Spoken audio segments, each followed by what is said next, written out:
super dirty. They say that's gonna be clean. They say, supposedly. First wait half an hour. Yes. Vamos a ver.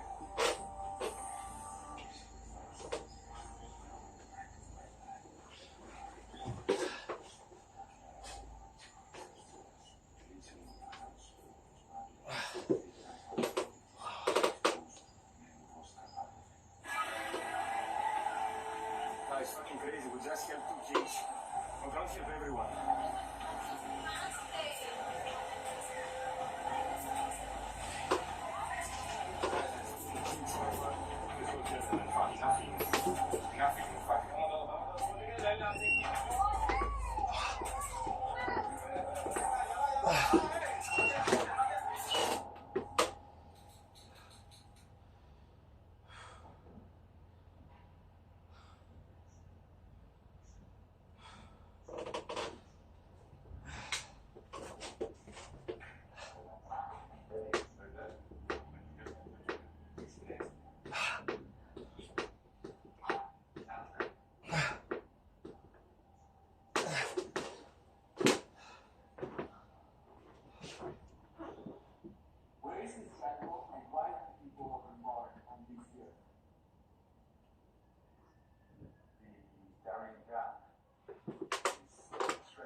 Migrant path.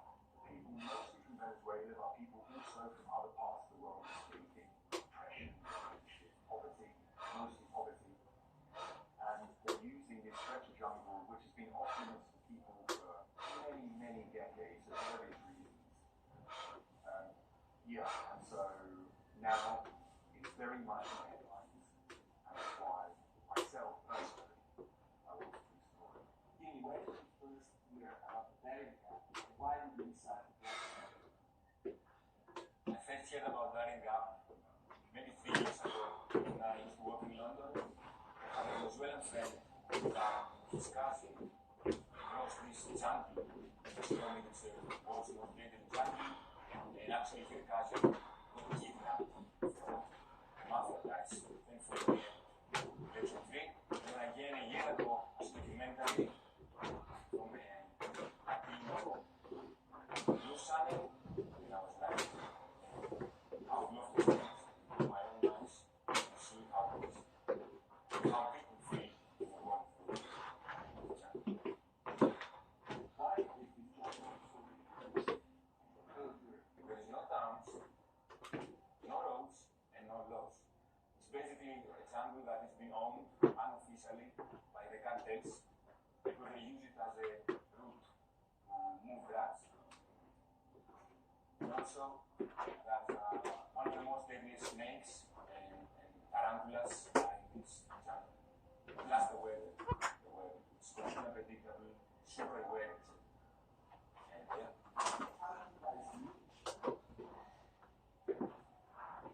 We went through some roads about a year ago. He had some problems on YouTube, some other country, and he wrote to me, and I responded, and then we kind of developed a bit of an online friendship. And then I posted something on Instagram about this area, and it was fascinating. And about, I would say about 5 days, literally, before we began our journey, he wrote to me and just said, do you want to go to the dam? And were you serious when you wrote that before? And I said, yeah, I'd really like to do it. And he said, when can you go? And I said, listen, I've got nothing on now. Let's do it. And he said, I'm ready. And so that's how we did it. We met up 3 days later on board with Venezuela and Colombia. And we began our incredible journey together. Yeah, that's how we met, just through contacting each other on Instagram and then deciding to go on this crazy adventure. And how did you react to it? I mean, I chuckled when you asked that question because there was zero preparation. I watched a few documentaries on YouTube just to get some idea about it, but there was zero preparation. I arrived in Colombia to me, having no idea how we were going to do it, if we were going to do it, was possible, was it a realistic thing to do, I had no idea. Yeah, I didn't even pack the right clothes. I mean, I went in my bags, which are totally, I can tell you now, if you're ever going to go through a walk in the jungle, do do not let that happen. Yes, there was pretty much zero preparation. We met and we said, let's do it, and we'll just see what happens along the way. Unfortunately, the fact that we're here now telling our story, everything went okay. But it was very, very difficult. Knowing about the danger and associated with injuries and a little bit of context about what was it all about, what was your most fear of the trip? We all have a fear of death, the natural instinct to be afraid of death. But for me, it was the way that I could be on. Because I knew that if something went wrong on my journey, that there was nothing that could say, oh, I think it's okay, I know to use this thing, no, I think we should go here. I don't want to scare them. So it's just really good. I mean, injuries, inside out, 13, 14, 15, 19, 20, 21,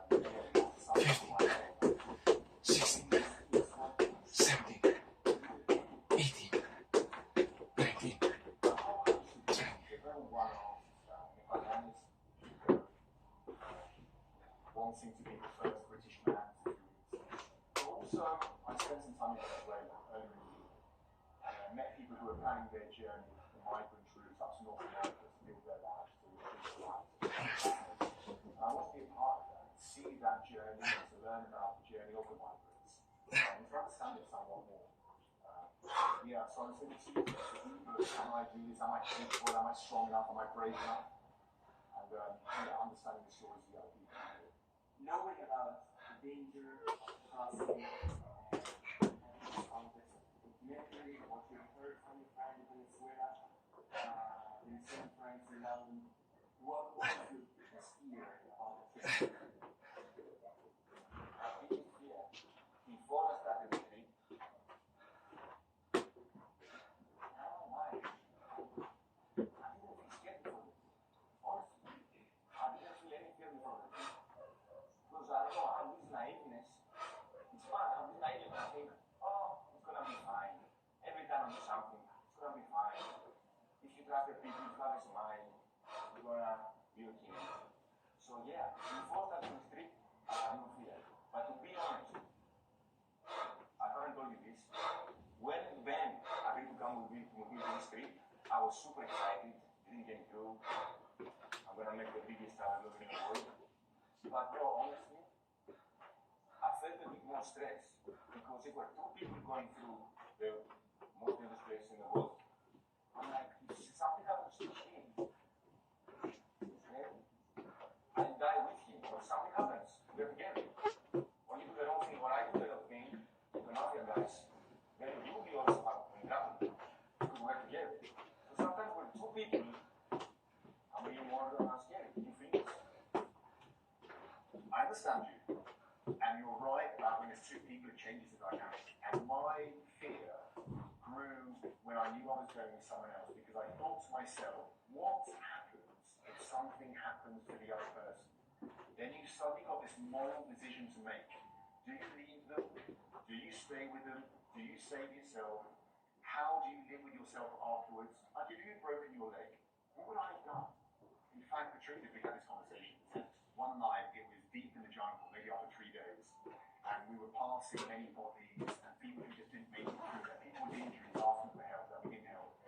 And we said to each other, we said, listen, if one of us gets injured and can't continue, what are we going to do? And I mean, I think I was the one that said it, and I said, Timmy, I'm sorry, mate, but I'm going to have to go on. I've got family, I've got friends, I've got my life to live. I can't die with you. And we both came to the decision together that we were like, yeah, if the other one struggles, can't continue, then like as harsh as it is, and you'll try and help them, like maybe from the village, find the military, but there's no chance of doing that in reality. That was just like kind words to like pacify the other person. The reality was, yeah, the stress, the thinking, what happened. Considering that phrasing language, one space and called life here. I always spoke before. If one of us gets hit, there's nothing he can do. Nothing he can do to help him. There's no loss here. The middle of the jungle illegally. No one will help him. That's why we saw already 6 bodies, 4 bodies. right, this happened, but that fear to me came later while we were in the jungle. What I said before is like how I was scared, because you're a vlogger, I'm a vlogger, I'm filming, you filming, we're both reckless, and maybe you film the wrong person, and I said, why are you filming? And we're together. I cannot say, I don't know who this guy, I'm just a refugee. That was my fear in advance. Maybe I film something, I was supposed to film, they come after me, what are you gonna do? I don't know what you need. We're together. That was my first fear. And then you said, when I sprained my ankle, the jungle, I was in pain, like Ben said, we had this conversation in the tent, and we agreed, tomorrow, I sprain my under ankle, or I break my leg, or he breaks something, he would have to leave me there, and I would have to leave him there. Because we're heavy, realistically, he could never carry me. And that's the hard reality of the jungle, and I don't want to experience it again. Okay, I understand how the videos are not the cookies there for the diet. Why so, and where do you find it? There's no right answer to that. Basically, when you next place, basically not even Colombia now, and there there's lots of people who you can do, but actually receiving money from the internet, and they are in jungle. And basically, that's some random person who is there, and tells you, this money you pay. 14, 16, 17, 18, 19, 20. I want to add something about the town of Nicokia, which is the craziest place I've ever seen. There's buses arriving from all different towns in Africa, full of migrants from all over the world, like Nepalese, Vietnamese, Chinese, people from different African countries, people from South America. We met Afghanis, we met Syrians, people from war zones all over the world, all trying to find their way from there, because that's the head of the trail into the Darien. And to answer the question, no one really knows. You arrive there, you get off the bus, and you try and look for someone from the cartel, or they find you normally and ask you if you want to go across. You try and negotiate and go with someone that you trust, but it's really dodgy guys there. You can't really trust anyone. They're all promising you, I'll take you this way, it's the safest way, you won't get robbed, you won't get killed, you won't get this or that. But really, you're taking a chance. You go there, you've got to trust these guys, you've got to trust someone. And yeah, but that felt really dodgy. That town really, really felt dodgy. Yeah, it was like a movie. It really was like a movie. So there's something I've got to tell you guys. The guy who arranged this trip, the mafia guy who works for the government somehow, gave me and Timmy a bracelet each. This bracelet is so we can join the other caminantes and be protected by the cartel. If we went through without this bracelet, there's no chance of getting through. So this is what we're paying for, protection from the cartel by having this bracelet. Why do you have to rely on the mafia? Darien Gap is controlled, or at least half the territory of the Darien Empire is controlled by the cartel, controlled the cartel, in fact. And no one enters the Darien because they're using the route, not only for migrants, which is massive business, but obviously also struggle to smuggle drugs up to South America. So the cartel control it. And so you can't enter without them. There's no way of going in there. You have points where they're guarding it, they're there with guns, and also they're there to protect you. You pay them for a service. They pay you, you pay them, they give you a little wristband with a piece of paper that you put on this, and that gives you protection up to the frontier. The problem is, people think that the cartel is the most dangerous part of Darien Gap. It's not. The most dangerous part of Darien Gap is when the cartel leave you, and now you're alone. Because the dangerous people in Darien Gap are the dangerous people who need help. Because they see these thousands of people passing through each year, and it's like, okay, we know these people have money, we know these people have loans, we know these people have passports, let's stop them. Let's do other horrible things to these people. Because if you don't give them what they want, and we heard this story so many times, people can't move themselves. If you get to a winter, they do horrible sites. I don't even go into it. There will be terrible things to you if you don't give them what you want. Kidnapping. That was one of the major things that we had once the cartel leave you. Many people were kidnapped and held for ransom, had to sell their houses, had to sell their businesses back in Venezuela, back in other countries to pay them. The cartel are the least scary part of being in the Darien. el hombre se con su rabia, o bravo, estaba viendo cómo estaban violando a una mujer, yo me imagino de él. enfrente de él, así, y estaban violando y el tipo, yo creo que tanta impotencia, tanta broma, le ¡pam! Ahí me metieron, los ayudaron no sabía nada. Nosotros cuando pasamos lo que llegaban a puro muerte, puro muerte, puro muerte. Estaba una niña así y la mamá así, en posición fetal en una piedra, así, y la mamá estaba así. Vio la mujer, yo digo que eso es una ruleta. Eso es una ruleta así. So, to prepare, knowing all this, to prepare, I understand that you guys want to pass as fractions, right? Look like fractions. Why that? Why you tell the cartel that you were fractions? Would you like to answer this or shall I? Oh, for the reason Ben is said, giving up. Ben is a British man, British passport, strong passport, me I'm Greek, who comes with us thieves, Europe. So in case either the cartel or the indigenous people were finding our passports, would be over. Would be over. So we had to come up with something that will be believable that we escape in our countries and we're going to go to the USA. So because we don't look Latinos, we don't speak perfect Spanish, Ben thought, yeah, let's be Russians that we're escaping the war. So that's the main idea, and worked out well. How did you pass as a Russian? What was the strategy and what were you thinking would work? We decided to Russian. Many years ago, I developed a fascination for Russia. Learned the language, traveled there many times.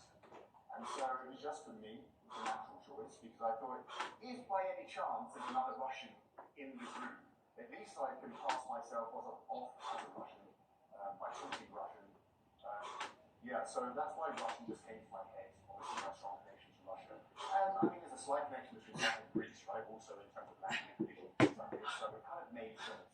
And the way we did it was just basically, by every now and then, although we spoke English together most of the time to communicate, I would throw in a few words of Russian, or when I fell over or twisted my ankle, I would swear in Russian, just to try and give a slight impression. I didn't do a very good job, because you default to that language.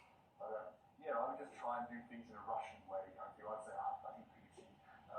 Just to try and let them hear that word. I would say, I'm a long way from Moscow, and let them hear the word, just to give a slight impression to the people around, because they did suspect at times that we weren't who we said we were. We were the only people filming. And so I don't know if saying you're Russian saved our lives, but maybe it helped us along the journey. It was like smoother than it would be otherwise. Ben, how you feel, man? How you feel? What was the sweetest moment in your experience? Oh, man. So, day 2, inside the guardian, we keep working still with the cartel in front, the cartel in the back of the group, the cartel in people armed, machetes, crazy. And at some point, we make a little stop for me inside, let's make a little literally for 2 seconds. So I'm putting on my phone, make a little video, and I hear a voice. Something starts with me, like a drama. Russo, come here, ven acá. The freezing cold, what the fuck? There's a mafia guy with a scar, like a movie, with a scar in his face, probably a machete or something like that, telling me to come closer to him. So I go there, trying to pretend I'm confident, I wasn't. So I go there, the guy says, who are you? I says, I'm Russian. Why you are here? Like I'm escaping the war. So why you don't fly directly from Russia to Mexico? Why do you have to go through Darien Gap? What's your reason? You are in Europe. You're not a Venezuelan, you're not an Afghani. And me, I freaked out. I didn't know what to say. I was just staring at him saying, Putin, cannot go, escaping the war. And all of a sudden, like YouTube magic, a Venezuelan guy who was a bit crazy, I knew from the day before, came angrily this mafia guy saying, why are you shouting? Why are you shouting? You don't know what Putin is? It's a dictator. Why do you think they're scared of the war? Of course you have to go for Darien guy. And then this guy, the mafia guy, like, okay, whatever. And then me, immediately, I left. And from that time until the next day, so for the next 24 hours, every step I was doing, I was feeling scared. Because after that, after I left, the guy said to the other mafia guys, ojo a los rusos, which means eye to the Russian guys. Matas. So I was thinking, it's over. There was Lewis, all good, nice, the leading up. So I felt so scared, so scared. That was my scariest moment of the whole trip. Personally.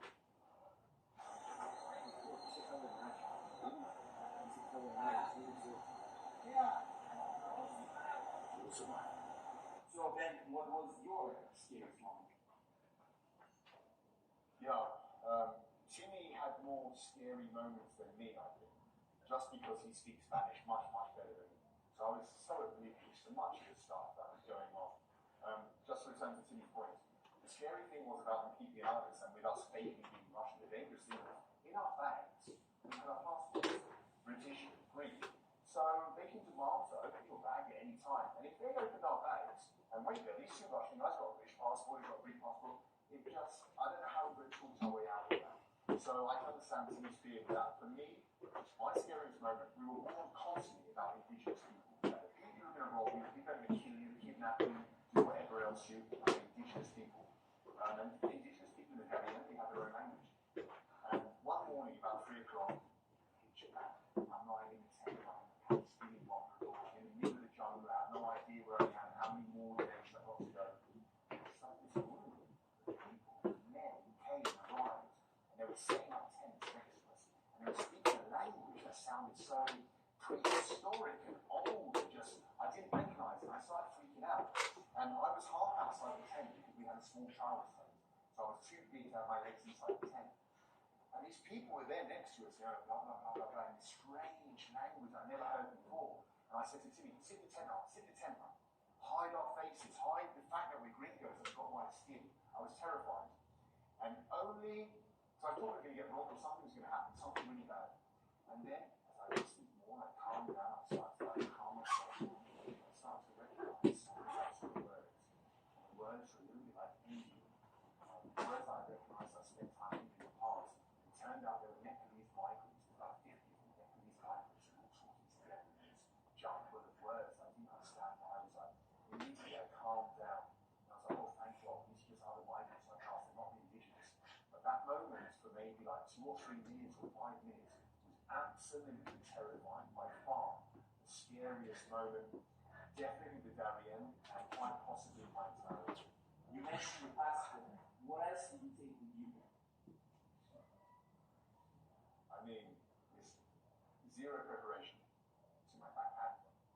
I took a change of underwear, ankle socks. We took hardly anything. There was this one guy we met at the bus station in Medellin before we left. And we met him again in a coffee in the town called Islands. And in the morning when we told him we were going to cross the Darien, so we said, we need to buy some food. We never even thought of the concept that we needed to buy food. We had no tent. We had no sleeping bag. We had nothing. And so he took us to the shop like children. Okay, you need to buy tuna. You need to buy crackers. So we bought food, but we only bought that for 2 days because the guides, cartel lied to us and said, it's a 2-day journey. And we went to the tent shop and said, you have to have a tent. We were thinking, we'll just sleep outside the jungle, or they'll set up, it's like some kind of holiday. They'll set up tents for us, there'll be places to get food and stuff. Just totally unprepared. Like breakfast. And so we bought a tent. It was a 1-man tent. And they said, are you sure you want a 1-man tent? Because we had 2-man tents. And it was an extra $12 for a 2-man tent. And I had $9. And me, being as tight as I am, said, no, Timmy, we'll be all right. It's only 2 days. We'll squeeze into this tent. So basically, we had food for 2 days. We had a tent that was too small for us. We had nothing else that we could use that would service us in the jungle. We were so unprepared. It's unbelievable. It's unbelievable that we managed to go into the Darien and come out of it in one piece. Because if something had gone wrong, we had no medicine, we had nothing. So, yeah, what else did we take with us?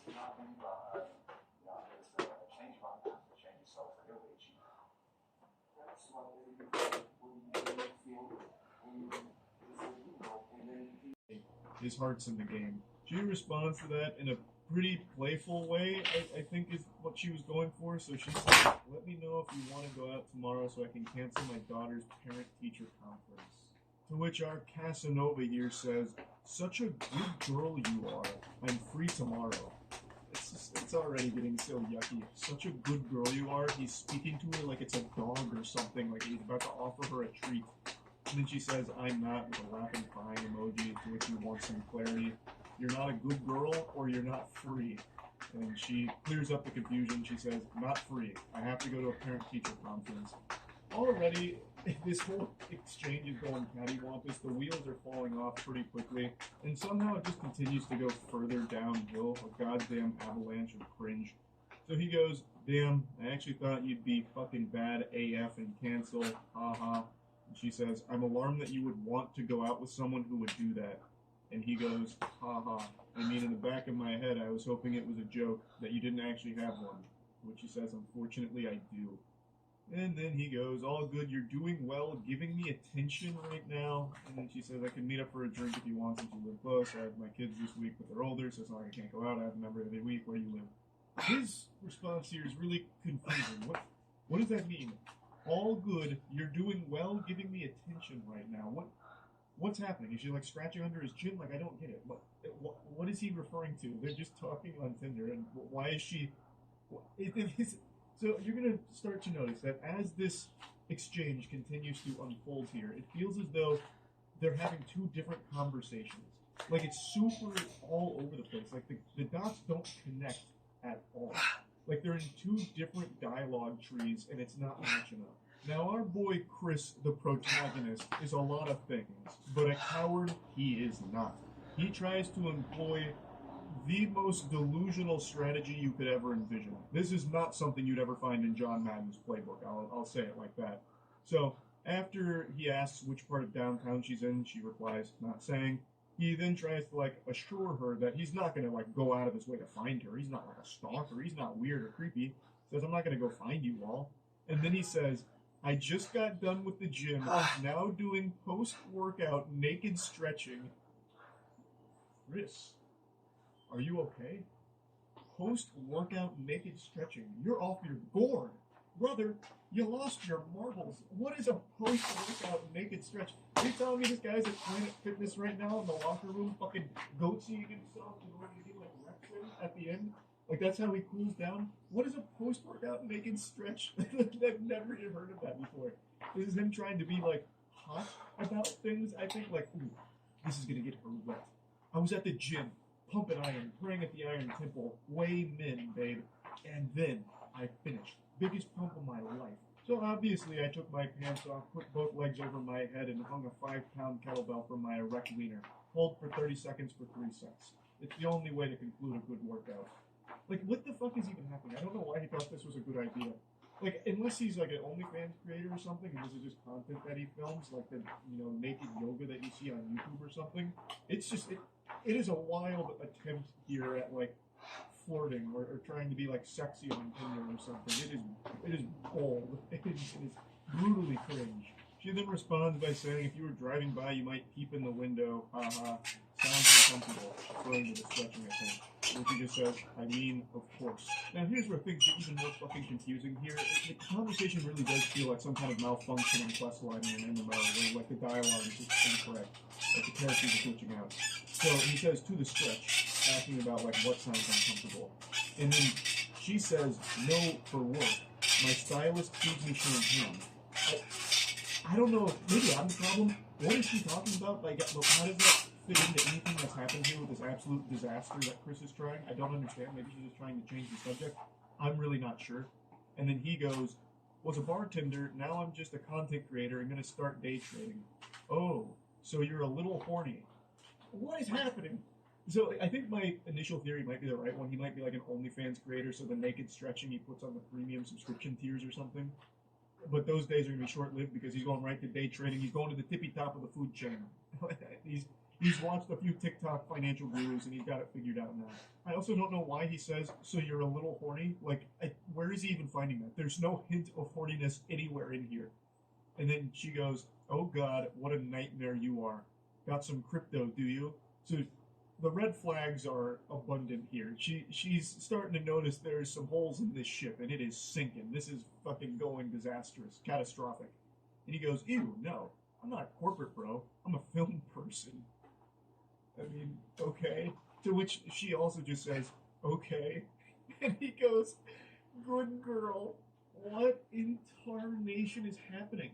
This is like when you used to try to talk to Cleverbot back in like 2010. It's nonsensical. Chris's mind is an enigma.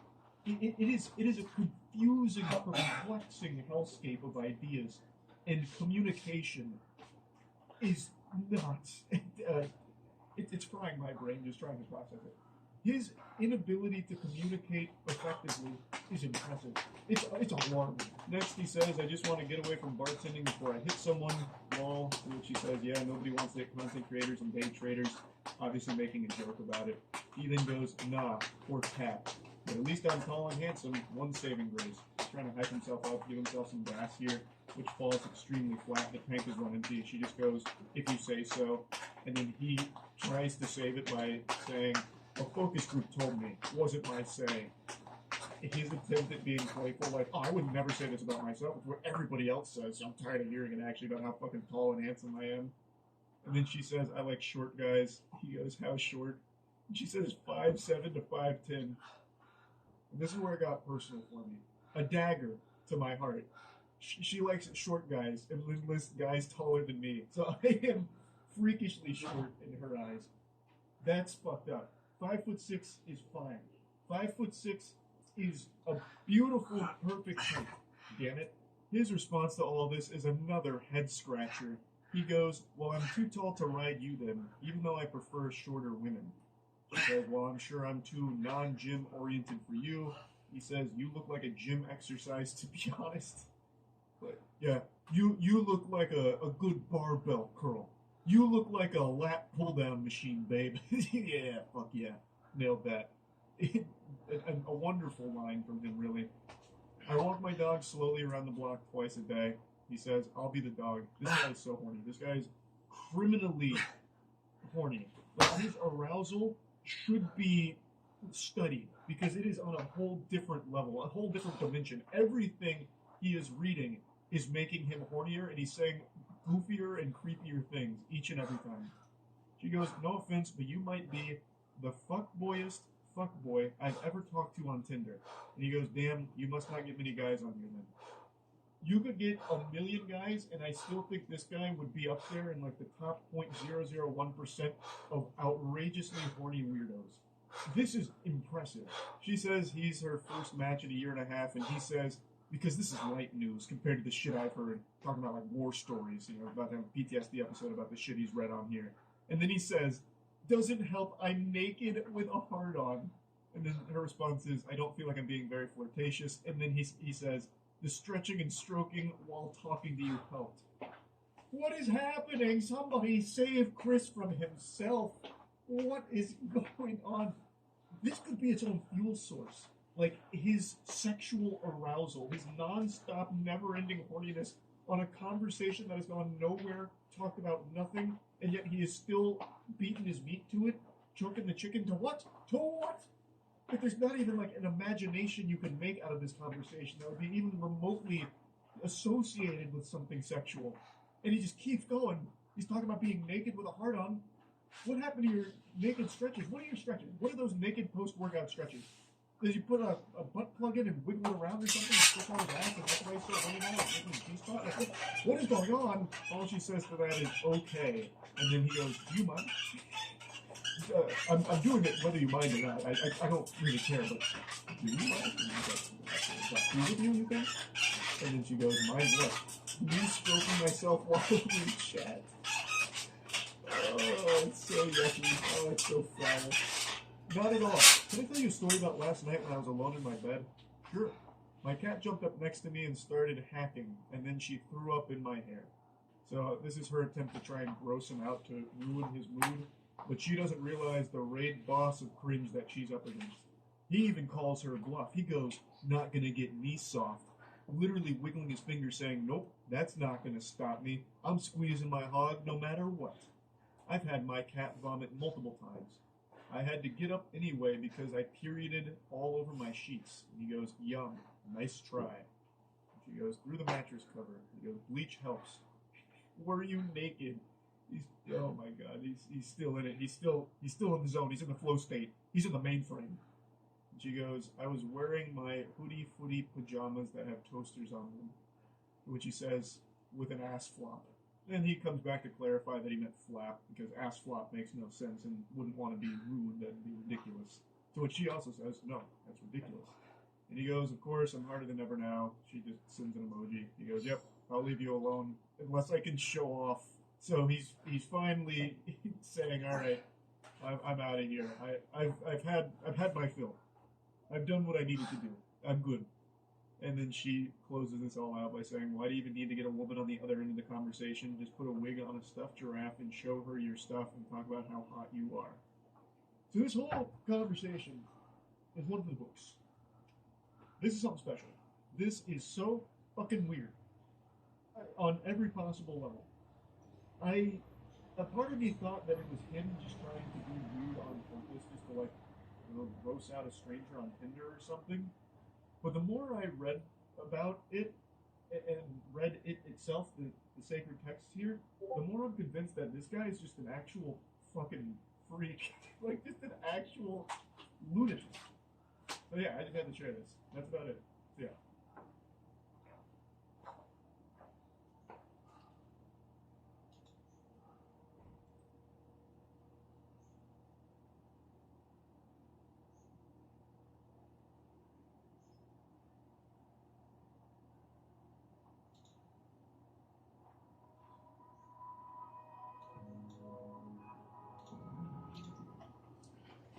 Following the release of ChatGPT last year, artificial intelligence has become all the rage among investors. A top priority of many investors has become finding the companies that will most benefit from AI. One of the most obvious examples is a software company called C3AI. AI is in the name, and its stock ticker symbol is AI. The company IPO'd in late 2020 at a $4 billion valuation. On the first day of trading, the share price more than doubled, bringing the valuation to almost $2 billion. This valued the company at roughly 60 times its current revenue, despite the fact that it was burning cash. Unsurprisingly, the stock price collapsed in 2022, along with the broader tech level. Yet following the release of ChatGPT, its share price has increased by 140%. So what's going on? Does C3AI have anything to do with ChatGPT? Will it somehow benefit from ChatGPT? C3AI was funded by the software entrepreneur Tom Seibel in 2009, but it wasn't always called C3AI.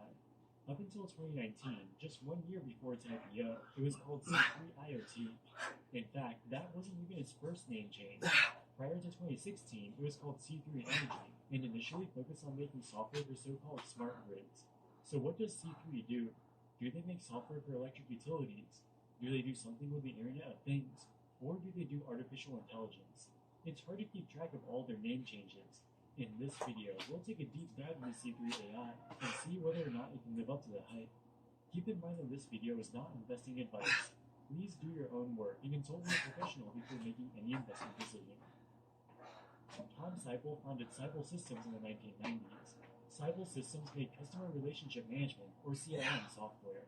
This was a computer program that allows salespeople to keep track of and store information about their customers, among other things. It was a huge success in the late 90s and early 2000s. In 2005, it was acquired by the enterprise software giant Oracle for $6 billion. This sale made Tom Seibel a billionaire. Around 2008, he thought of a new idea for a new software company. The idea was to create a software for industrial and utility companies to track their carbon emissions. He named the company C3. At the time, he expected both the US and Europe to implement carbon taxes or cap and trade systems for carbon emissions. This would force companies to report their carbon emissions. Thus, there would be a huge demand for software solutions to help companies do this. They created the software and tried selling it in Europe, but it ended up being a big flop with underwhelming customer demand. So in the early 2010s, they expanded their offering by making a smart grid software platform. Utility companies can connect their various databases to the C3 Energy platform to keep track of how much electricity was being consumed by each customer, etc. This allows them to better optimize their electricity generation and efficiently meet demand. While Cybele pulled this up as a massive opportunity at the time, it turned out to be a relatively niche market. So in 2016, they rebranded to C3 IoT, which stands for Internet of Things. The idea was that factories and other industrial facilities were adding more and more internet-connected sensors onto their equipment. C3 made a software platform that can aggregate this data and do predictive analytics. For example, they can look at the data from various internet-connected sensors and predict when a piece of equipment is likely to break down or need maintenance. They created machine learning models to make these predictions. In 2019, about a year before their IPO, they changed their name yet again to C3. It appears to have been mostly a branding exercise, as their core product offering didn't change much. It appears the main use case of their software remains aggregating various databases to do predictive analytics in similar terms. They chose to focus on their AI and they market themselves as being primarily an AI company. Indeed, they use artificial intelligence to help their customers do predictive maintenance and have been doing this for years. AI became a huge buzzword after the release of ChatGPT, which can create human-like responses to natural language prompts. When ChatGPT was released, investors could immediately see that generative AI is the future and wanted to find publicly traded companies that would be leaders in this space. Given that C3 AI had already positioned itself as an AI company, it was in a prime position to benefit from this hype, from both a marketing and investor sentiment perspective. There are many different types of artificial intelligence. Many companies that you wouldn't even think of have been using AI for years. For example, Netflix uses artificial intelligence to predict what movies and shows you're most likely to enjoy based on your previous watch history. This is AI, but it has nothing to do with the type of AI that powers ChatGPT. The widespread adoption of ChatGPT has no impact on Netflix's business. Similarly, C3 AI uses machine learning to crunch large amounts of customer data to predict when industrial equipment needs to be replaced. While this is technically AI, it has absolutely nothing to do with the type of generative AI that powers ChatGPT. Yet when Tom Seibel saw the hype around ChatGPT, he wasted little time to jump on the bandwagon. On January 31st, 2023, just 2 months after the launch of ChatGPT, they put out a press release announcing a new generative AI product suite. They licensed ChatGPT from OpenAI and plugged it into their existing software. According to Tom Seibel, this fundamentally changes the human-computer interaction model and will change everything about enterprise computing. But it's not just Tom Seibel who's excited about this. According to retired Lieutenant General Ed Harding, C3's new generative AI product is a game changer for the U.S. Department of Defense, representing a technological breakthrough. So who is this General Ed Harding? It turns out he's a paid employee of C3 AI. This was not disclosed in the press release. So why did they get one of their own employees to give a testimonial? Why not get one of their customers? Because the product hadn't even been launched yet. Nevertheless, the company's stock price started to surge as retail investors piled into the stock. In May of 2023, Tom Seibel gave a presentation where he unveiled a new generative AI product that had been hyped up so much.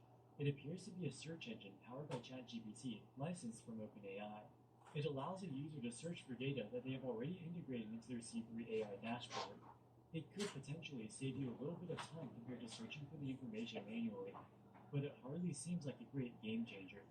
And if it really was a game changer, you would expect to see it show up on their financial performance.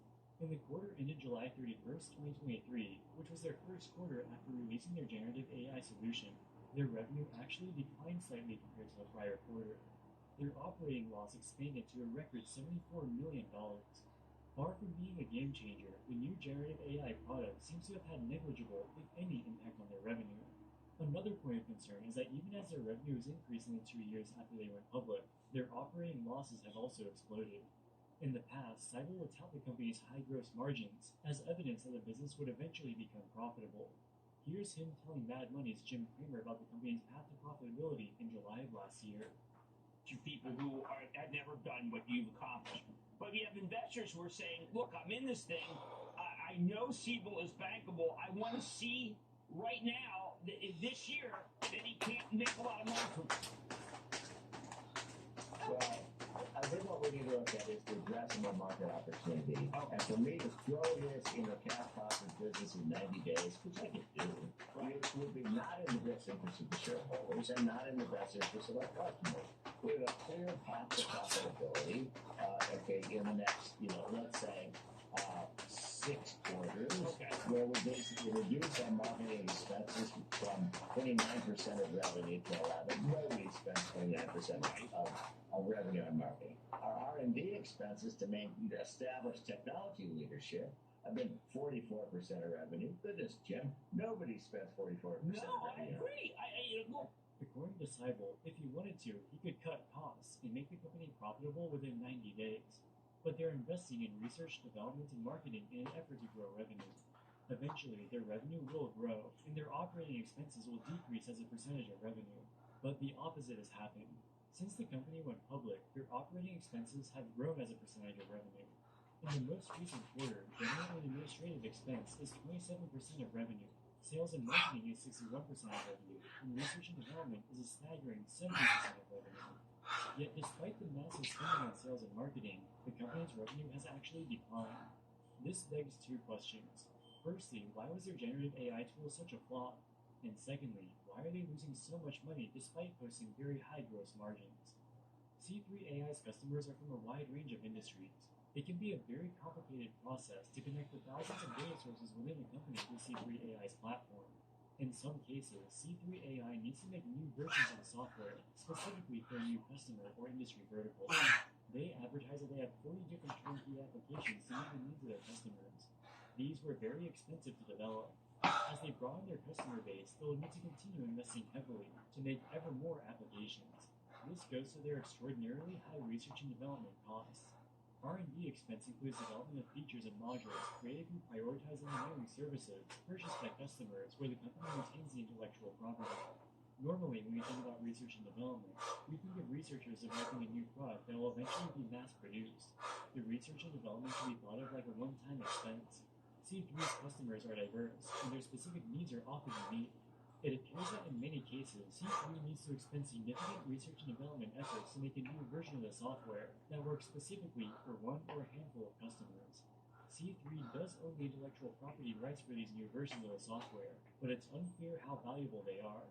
The software is custom tailored for a specific customer and may not be applicable to new customers going forward. This blurring of the lines between research and development and cost of goods sold could explain why the company's R&D expense has increased substantially as a percentage of revenue, even as revenue has grown. It also calls into question their path to profitability. If their R&D expense continues to remain at a relatively constant percentage of revenue, it's hard to tell how they could ever become profitable. The next issue is the fact that their revenue growth has flatlined and even turned negative in the most recent quarter. This is despite them rolling out the ChatGPT plugin, which Tom Seibel hailed as a great game changer. The reality is, C3 AI's solution is expensive, difficult to use, and only fulfills niche use cases.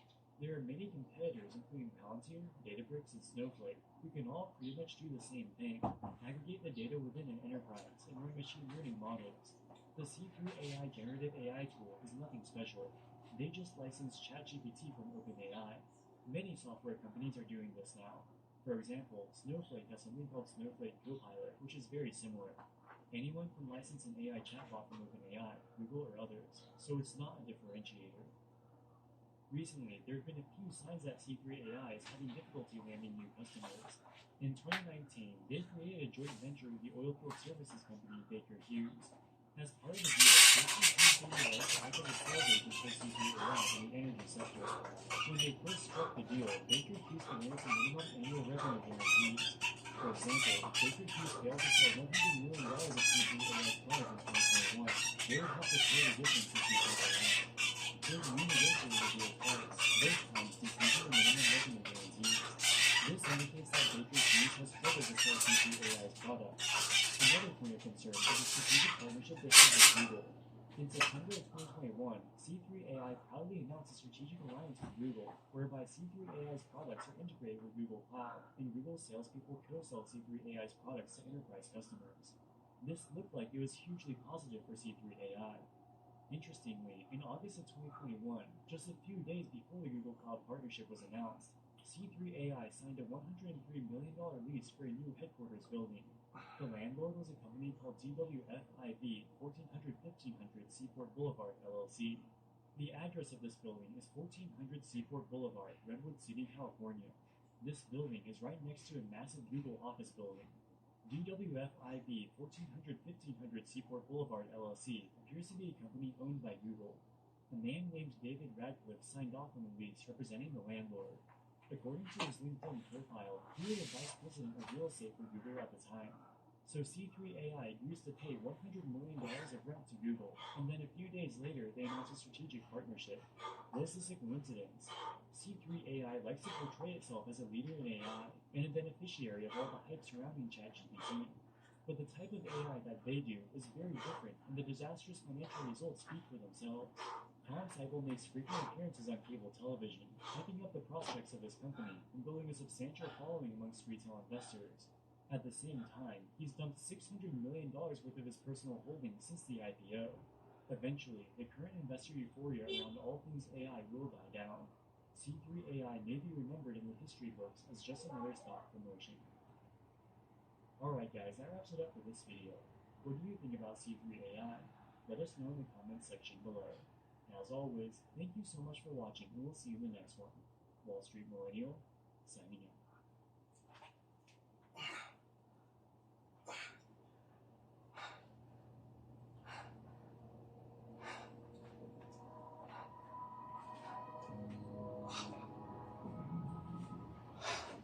Mike Novogratz is considered to be one of the most well-respected voices in the crypto space. He makes frequent appearances on Bloomberg and CNBC.